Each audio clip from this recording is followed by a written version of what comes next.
Hello there, this story is about why Concorde Silver Travel failed. This is Gina Flores. Watch the video.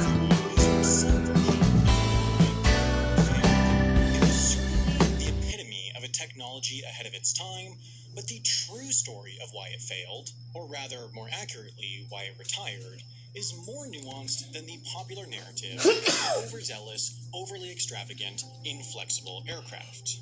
There are degrees to which that narrative is true, but what you don't often hear is this: Concorde was profitable.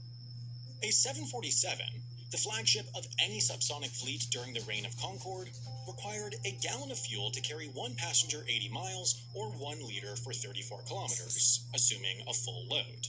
Meanwhile, Concorde required roughly 1 gallon to carry one passenger 17 miles or 1 liter per 7 kilometers.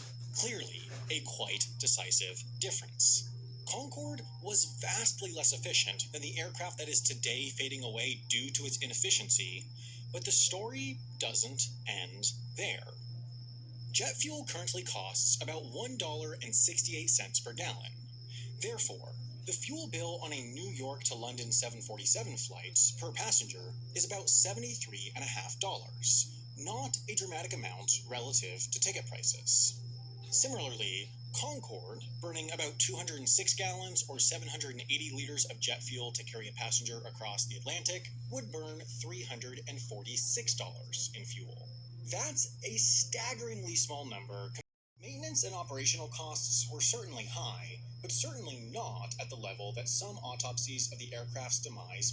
7,200-kilometer range, and a brutally loud sonic boom that forced nearly every government to ban it from flying over the speed of sound over land, there were very, very few routes on which the aircraft could be used effectively. Compounding those issues, its seats were sold slightly above first-class prices, around $16,000 round-trip inflation adjusted, and there are very, very few routes that can sustain that level of first-class capacity.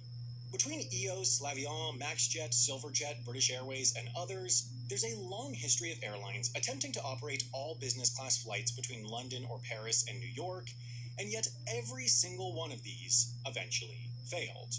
Concorde essentially involves trying to operate all first-class flights. For context, in a non-COVID impacted schedule, was operating some 200 first-class seats in addition to dozens more on their regular traveling on business, a segment of traveler for which time efficiency is paramount. In 1970 or 80 or 90, any time spent on a plane simply could not be productive for business. Nowadays, though, most major airlines offer Wi-Fi, and people can conduct much of their work remotely, meaning someone on a 7-hour transatlantic flight can, if they want, get close to 7 hours of work to profitability. Boom Technologies, meanwhile, has to confront the task of making supersonic work for commercial airlines. This time, it's not going to be all about prestige. Airlines are not going to get aircraft for a fraction of development costs, and they're going to have to fly on more than the few highest yield routes in the world. Their strategy has been, essentially, to trade a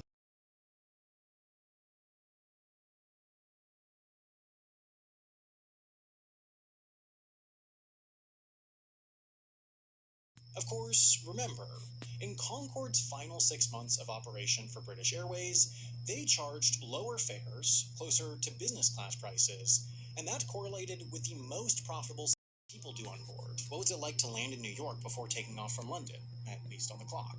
So, I did a bunch of research, compiled it into a companion video to this one, and uploaded that to Nebula.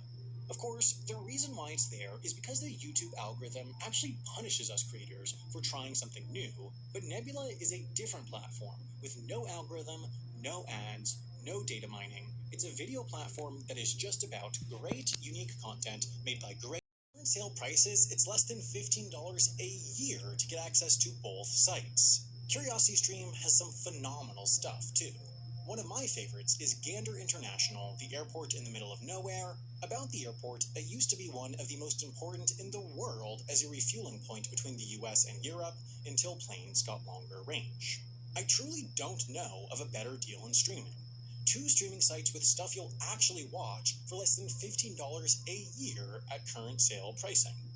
What's more, signing up actually helps support countless independent creators, so make I'm hoping this video will find an answer of some of your question or give you some knowledge. Thank you so much, and please don't forget to subscribe.